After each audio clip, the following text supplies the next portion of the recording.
Hey guys, welcome to the channel, welcome to another video. We're talking about some Liverpool news right now that's coming out from Paul Joyce that states that Liverpool will likely target a midfielder next summer, which means that Jurgen Klopp is seemingly, on the surface of it, happy with his midfield options as of right now, and this has caused a bit of a debate within the Liverpool fan base as to whether or not this is genuine or not. I think there's more to this story than actually meets the eye, and it's not all that it seems in regards to Liverpool being happy. It's more Liverpool biding their time, I believe. But like I said, this has caused a bit of a stir within some of the Liverpool fan base as to whether or not this is genuine or not, or whether they are happy in regards to this news coming out as to whether or not Liverpool should be targeting a midfielder this summer.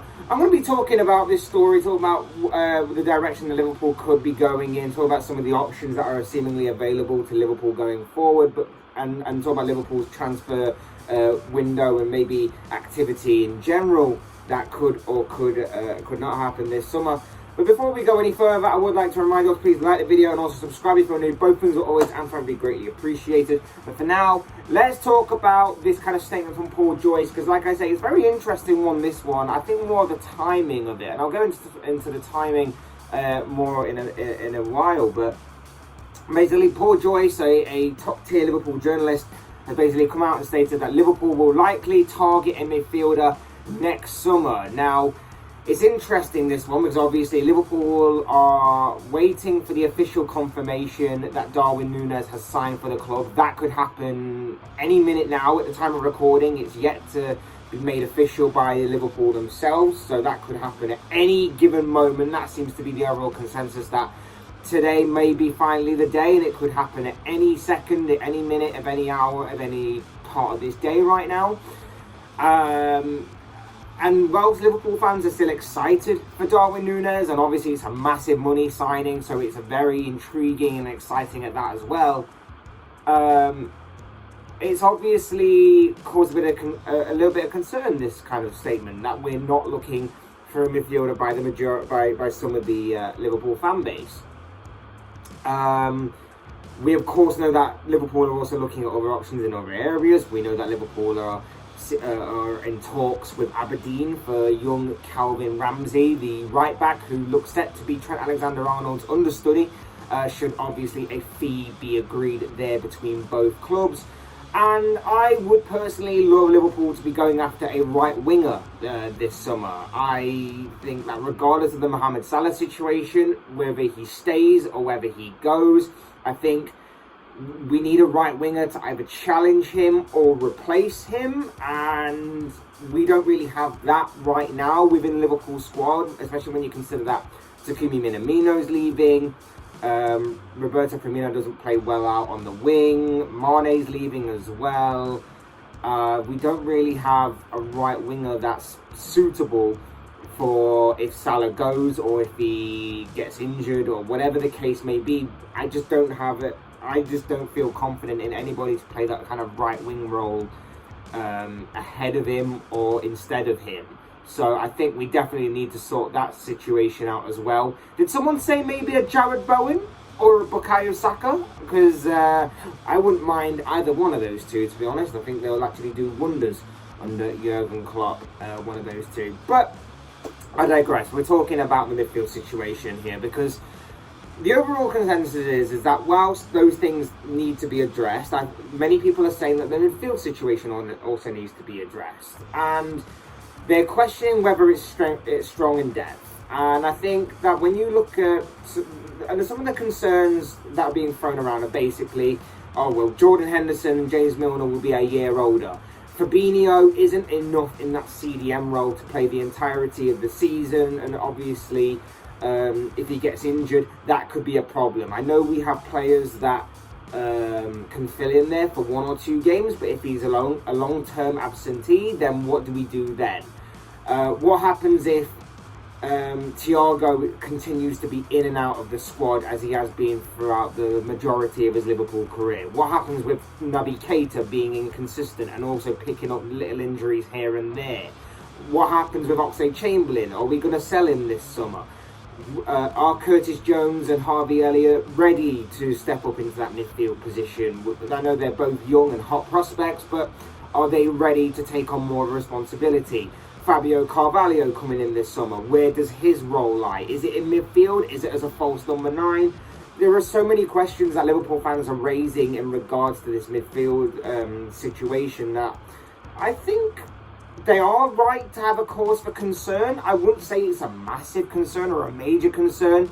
And again, it's going to sound always being Mr. Positive or whatever, but I do genuinely believe that Klopp has explored different options in regards to the midfield. And I actually do think that with Darwin Núñez coming in, it does provide an option to change up the system a little bit.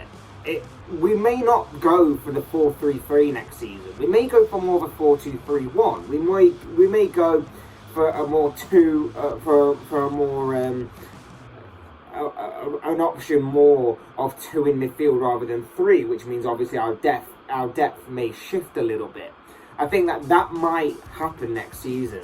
Don't quote me on it. I don't know any inside information or anything, but I think it's possible that a change in formation is possible, or a change in style may be possible. I still think the 4-3-3 will be used majority of the time, but I also think that now with Darwin Núñez, a proper striker coming in, I think that the option to go 2 in midfield and maybe have someone play the number 10 just behind Núñez may become more of a viable option for Liverpool going forward, and maybe something that Liverpool and Jurgen Klopp have looked to kind of transform into maybe.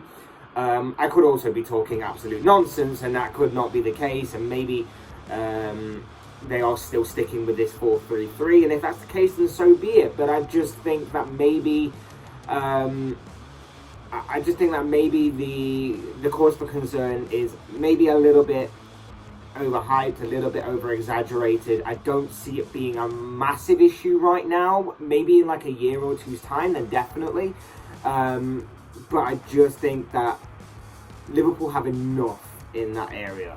I know there are question marks over injuries and the constant ones of happening to the likes of Keita and Thiago especially because there are more creative and more attacking midfield options, shall we say. But I just think that whilst that midfield could be in for a refresh over the next couple of years and could have certain improvements made to it, I just don't think it's as massive a concern as what people are making it out to be. In regards to what Joyce's statement is, the timing is interesting because I think, like I said, there's more to it than meets the eye. It's clever the way that it's worded that Liverpool will target a midfielder next summer, because obviously the big breaking news as I'm recording this today is that Yves Bissouma is on the brink of officially signing for Tottenham. Both clubs have agreed a £25 million fee. Bissouma is due for a medical. That deal is set to be going ahead. In the past couple of weeks, we've heard about Aurelien Tchouameni. He's going to be going to Real Madrid. Again, medicals seemingly all done and dusted. We're just waiting for official confirmation on that. Those are 2 midfielders that Liverpool in the past have been linked with, and linked with quite strongly.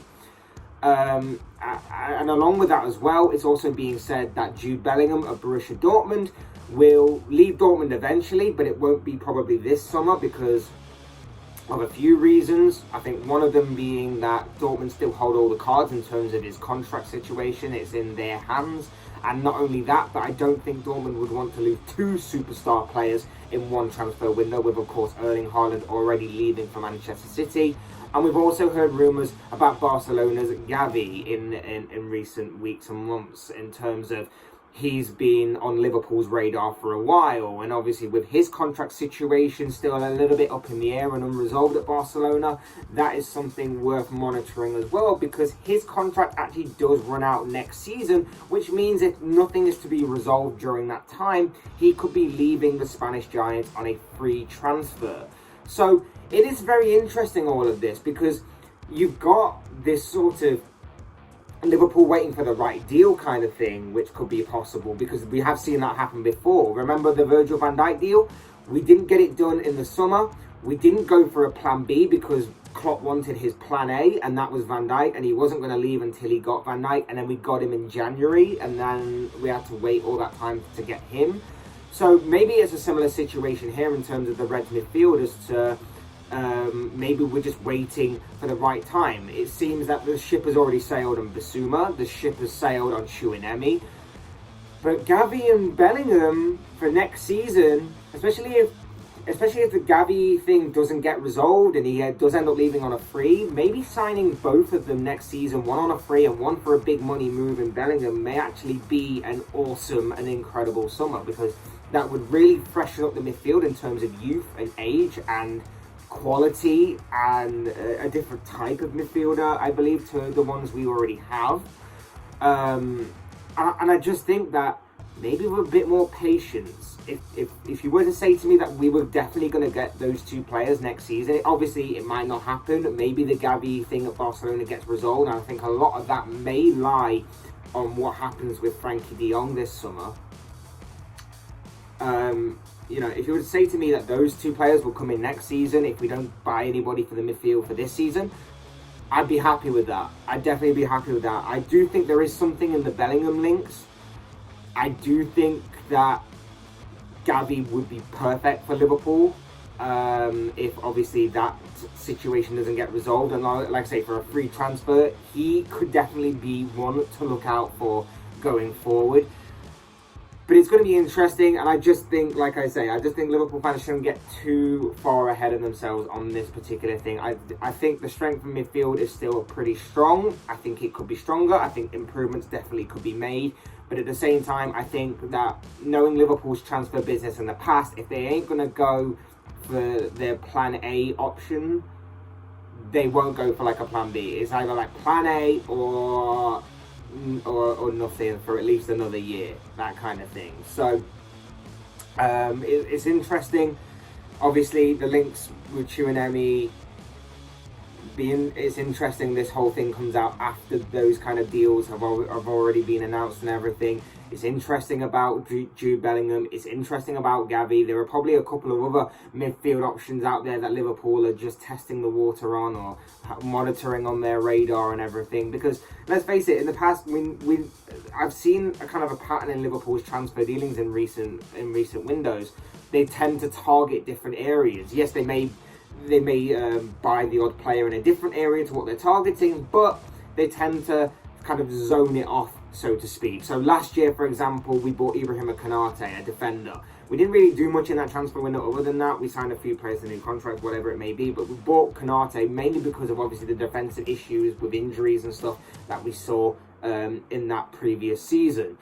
Obviously, in January, we bought Luis Diaz. I think we bought Diaz a few months earlier than what we were planning to, but I think the Diaz links with Tottenham kind of sped that whole deal up. I think we would be buying Luis Diaz this summer had obviously Tottenham not been very interested in buying him. And look, that's hit the ground running straight away. And I think we are going to be focusing on the attack more as the summer goes on, because obviously proof of Darwin Núñez, that signing is set to be imminent. That signing is set to be official and made very soon and announced by the club very soon.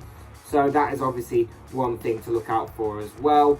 And like I say, I pray that we buy some sort of right winger, whether it is to challenge or to replace Mohamed Salah. One of those two things would be great, but I think that needs to be addressed next rather than maybe a midfielder, because if, like I say, if the midfield option is going to be available next year, I'd rather wait next year than wait for this summer, where we get probably a plan C or a plan D option rather than the plan A option, which I think is what Klopp and Liverpool will be going for going forward. But yeah, just an interesting bit of news in regards to Liverpool's potential Liverpool's transfer business this summer in terms of midfield. But I'd love to know what you guys think, because like I always say, these are just the thoughts, comments, opinions, predictions, whatever you want to call it, of this guy. I want to know what you guys think, what Liverpool fans think about this news that Liverpool will not be targeting a midfielder this summer and may be going after a midfielder for the next summer's transfer window next year. I'd love to know what you guys think on this, your thoughts, your comments, opinions, predictions, feelings, whatever you want to call it, on this particular news story down below in the comment section, because to me it is very interesting and I would like to hear your thoughts on it, particularly for the forthcoming season ahead, whether Liverpool's midfield is strong enough, whether we needed to go for someone, or whether you'd rather wait and see if these kinds of rumours about Gavi or about Bellingham will eventually come off. It'd be interesting to know what you guys think in the comment section below. I'm sure it will all make for interesting reading. Otherwise, hit that like button on the way. I've enjoyed the video. Subscribe if you're new or want to see more content like this. But things are always and forever be greatly appreciated. And as always, thank you all so much for watching and listening. I've been Fletch. This has been another Fletch Talks video, and I will see and speak to you all again soon in another video.